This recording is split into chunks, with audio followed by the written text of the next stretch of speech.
नमस्कार। शिक्षा निदेशालय संघ प्रदेश दादरा एवं नगर हवेली तथा दमन एवं दीव द्वारा आयोजित ऑनलाइन कक्षा के अंतर्गत हिंदी माध्यम के 10वीं कक्षा के बच्चों के लिए प्रथम भाषा की हिंदी पाठ्यपुस्तक क्षितिज भाग 2 से दूसरा अध्याय राम लक्ष्मण परशुराम संवाद के छठे और अंतिम भाग के साथ अपने बच्चों के लिए पुनः उपस्थित हूँ। सभी बच्चों का स्वागत, अभिनंदन। राम लक्ष्मण परशुराम संवाद को आगे बढ़ाते हैं। लक्ष्मण जी प्रसंग को आगे बढ़ाते हुए परशुराम जी को संबोधित करते हुए कहते हैं कि तुम तो कालू हाँक जनु लावा, बार बार मोहि लागी बोलावा। सुनत लखन के बचन कठोरा, परसु सुधारि धरे उकर घोरा। लक्ष्मण जी कहते हैं परशुराम जी से कि आप तो मानो मृत्यु को हाँक लगा लगा कर मेरे लिए बार बार उसे बुला रहे हैं। हे ऋषिवर, हे मुनिवर, आप मानो काल को, मृत्यु को हाँक लगाकर बार बार उसे मेरे लिए बुला रहे हैं। तुम तो कालू हाँक जनु लावा, बार बार मोहे लागी बुलावा। और सुनत लखन के बचन कठोरा, परसु सुधारि धरे उगर घोरा। लक्ष्मण जी के कठोर वचन को सुनते ही परशुराम जी ने अपने भयानक फरसे को ठीक करते हुए हाथ में साध लिया, हाथ में ले लिया। तो पुनः देखते हैं कि तुम तो कालू हाँक जनु लावा, बार बार मोहि लागी बोलावा। सुनत लखन के बचन कठोरा, परसु सुधारि धरे उकर घोरा। लक्ष्मण जी कहते हैं परशुराम जी के प्रति कि आप तो मानो मृत्यु को हाँक लगा लगा कर उसे मेरे लिए बुला रहे हैं। और लक्ष्मण जी के इस कठोर वचन को सुनते ही परशुराम जी ने अपने भयंकर फरसे को ठीक करते हुए हाथ में ले लिया और वो कहते हैं, क्या कहते हैं कि अब जानी देई दोसु मोहि लोगु, कटुबादी बालक बध जोगु। बाल बिलो की बहुत मैं बाँचा, अब ये हुमर निहार भासाचा। परशुराम जी सभा में उपस्थित सभी लोगों को संबोधित करते हुए कहते हैं कि अब आप लोग मुझे दोष न देना। अब जन देई दोषु मोहि लोगु, अब यहाँ उपस्थित लोग मुझे दोष मत देना, क्योंकि कटुबादी बालक बध जोगु, यह बालक कटु वचन बोलने वाला है और ये बध के ही योग्य है, यह मारे जाने के ही लायक है। बाल बिलो की बहुत मैं बाँचा, अब ये हुमर निहार भासाचा। इसे बालक मानकर मैंने बहुत बचाया, किंतु अब यह वास्तव में मरने को ही उद्धत है, वास्तव में यह मरने को ही उतारू है। परशुराम जी के क्रोध भरे इन वचनों को सुनकर विश्वामित्र जी आगे आते हैं और वो कहते हैं कि कौशिक कहा क्षमीय अपराधु, बाल दोष गुण गण ही न साधु। कौशिक कहते हैं, विश्वामित्र जी कहते हैं कि हे मुनिवर, हे मुनिश्रेष्ठ, अपराध क्षमा कीजिए। जो साधु जन होते हैं, जो महात्मा होते हैं, जो महापुरुष होते हैं, वो बालकों के गुण और दोष पर ध्यान नहीं देते हैं। कौशिक कहा, विश्वामित्र जी ने कहा, क्षमीय अपराधु, अपराध को क्षमा करें। बाल दोष गुण गण ही न साधु, जो साधुजन होते हैं, जो महात्मा होते हैं, वो बालक के गुण और दोष पर ध्यान नहीं देते हैं। इस पर परशुराम जी कहते हैं, क्या कहते हैं, तो खर कुठार मैं अकरुण को ही, आगे अपराधी गुरुद्रोही। उतर देत छोरों बिनु मारे, केवल कौशिक शील तुम्हारे।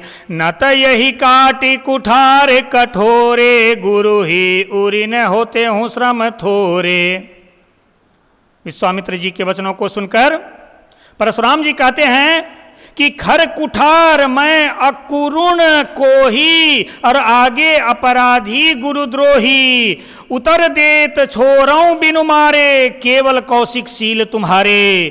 न त यही काट कुठार कठोरे, गुरु ही उरी न होते हूँ श्रम थोरे। परशुराम जी कहते हैं कि तीखी धार वाला यह कुठार धारण करने वाले मैं दयाहीन और क्रोधी स्वभाव का हूं, और यह गुरुद्रोही और अपराधी मेरे समक्ष उत्तर दे रहा है, मेरे समक्ष जवाब दे रहा है। इतने पर भी मैं इसे बिना मारे छोड़ रहा हूं। क्यों? क्योंकि हे कौशिक, मात्र तुम्हारे शील से, मात्र तुम्हारे आचरण से, अन्यथा इसे इस कठोर कुठार से काटकर थोड़े ही श्रम से, थोड़े ही मेहनत से मैं अपने गुरु के ऋण से मुक्ति पा जाता। दोहा देखें कि गाधि सुनु कह हृदय हसी, मुनि हरिहरे सूझ। अब मैं खाड़ न ऊख मैं, अजहु न बूझ अबूझ। सियावर रामचंद्र की जय। परशुराम जी के इन गर्व भरे वचनों को सुनकर विश्वामित्र जी मन ही मन हंसे, और मन ही मन उन्होंने विचार किया कि मुनिवर को सर्वत्र हरा ही हरा सूझ रहा है, सर्वत्र हरा ही हरा दिख रहा है। सभी जगह विजयी होने के कारण ये श्री राम और लक्ष्मण को सामान्य क्षत्रिय मान रहे हैं, किंतु ये फौलाद से बने तलवारें हैं, ये ईख से बनी खांड नहीं है जो मुंह में रखते ही गल जाएं। मुनि परशुराम अब भी नासमझ बने हुए हैं, अब तक भी ये श्री राम और लक्ष्मण के प्रभाव से अछूते हैं, उनके प्रभाव को नहीं समझ पा रहे हैं। ऐसा विश्वामित्र ने मन ही मन अपने से ही कहा, स्वगत भाव से कहा। आगे विश्वामित्र और परशुराम जी के मध्य हुए संवाद के पश्चात लक्ष्मण जी पुनः कहते हैं परशुराम जी से कि कहे लखन मुनि सीलु तुम्हारा, को नहीं जान विदित संसारा।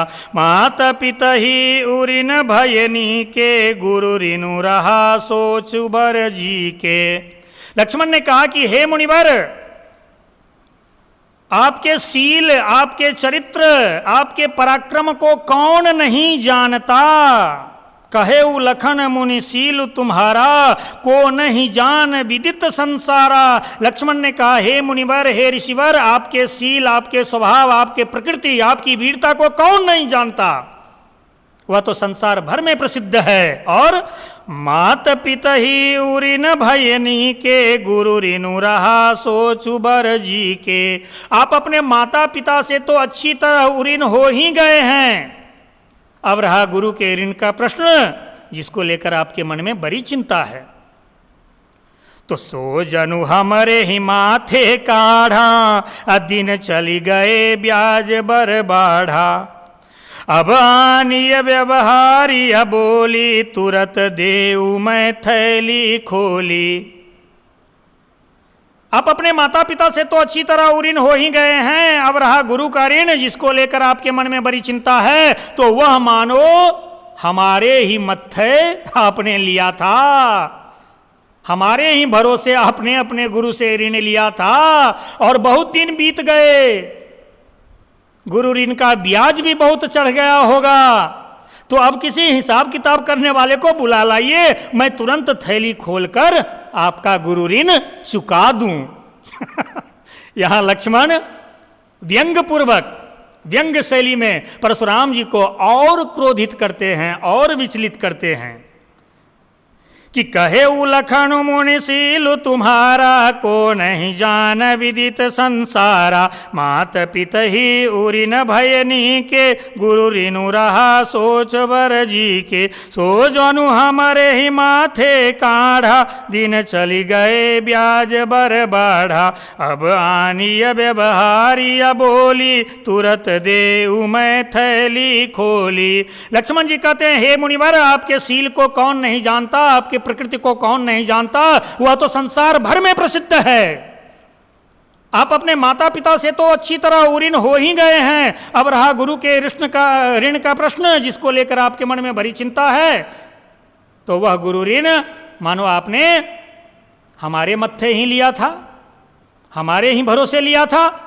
बहुत दिन बीत गए, गुरु ऋण का ब्याज भी बहुत चढ़ गया होगा, तो अब किसी हिसाब किताब करने वाले को बुला लाइए, मैं तुरंत थैली खोलकर आपका गुरु ऋण चुका दूं।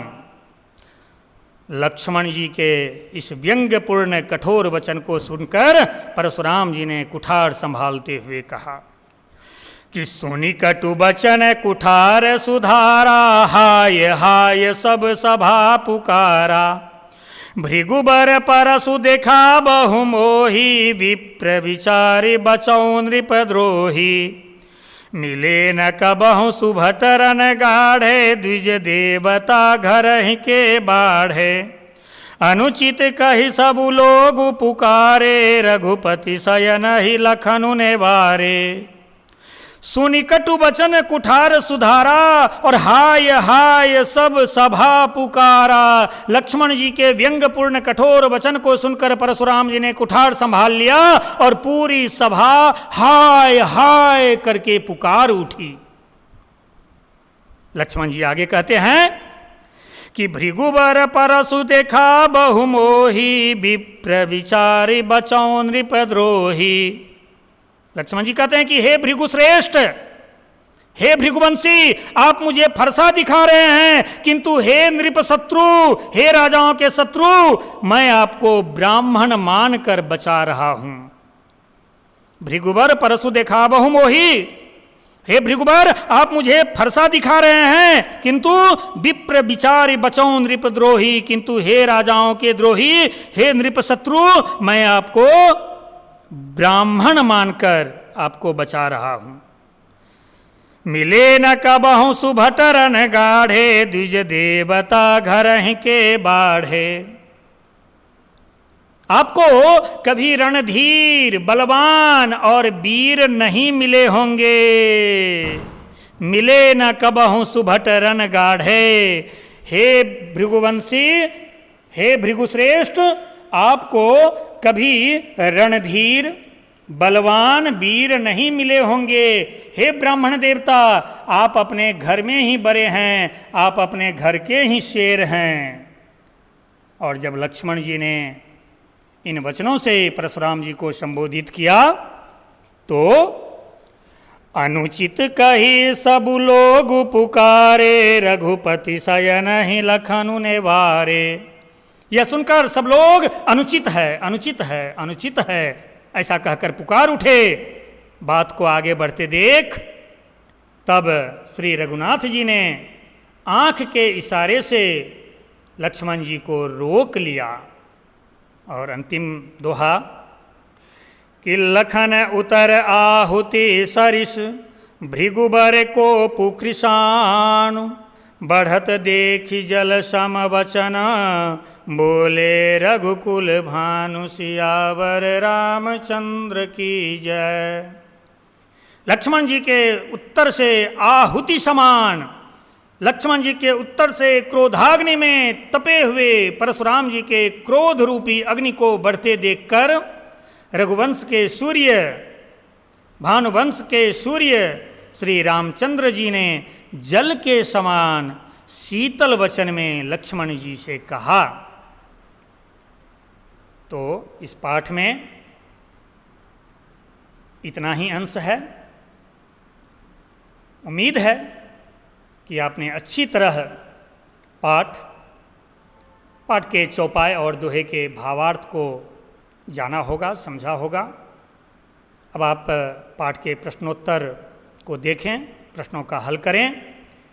यहाँ पर हमने कुछ बहुवैकल्पिक प्रश्न भी दिए हैं, उसे भी आप हल करें।